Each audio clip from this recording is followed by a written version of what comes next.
അർജുൻ ഒരു ചോദ്യചിഹ്നമായി, നെടുവീർപ്പായി, ശ്വാസം മുട്ടിക്കുന്നൊരോർമ്മയായി ഞങ്ങളുടെ മനസ്സിൽ നീ എന്നും ജീവിച്ചിരിക്കും.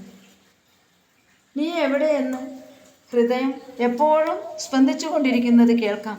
ഒരു സുപ്രഭാതത്തിൽ ചിരിച്ചുകൊണ്ട് ഞങ്ങളെ കാണാൻ നീ എത്തുമെന്ന് ഞങ്ങൾ പ്രത്യാശിക്കുന്നു. മണ്ണിനടിയിലോ ചതുപ്പിനടിയിലോ വെള്ളത്തിനടിയിലോ പാറക്കെട്ടുകൾക്കടിയിലോ നീ കുടുങ്ങിപ്പോയിട്ടില്ല. എവിടെയോ ഏതോ അജ്ഞാത കേന്ദ്രത്തിൽ അകപ്പെട്ടു പോയതാണ്.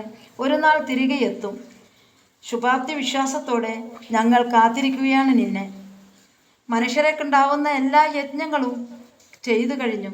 സ്വന്തം ജീവൻ പണയം വെച്ച് ജീവൻ രക്ഷാ ദൗത്യത്തിൽ പങ്കെടുത്ത എല്ലാ മനുഷ്യ സ്നേഹികൾക്കും ആദരവിൻ്റെ, സ്നേഹത്തിൻ്റെ 1 കോടി നമസ്കാരം. ഒരു തീരാ നോവായി കേരളത്തിലെ നല്ല മനുഷ്യരുടെ മനസ്സിൽ നീ എന്നും എന്നും ജീവിക്കും.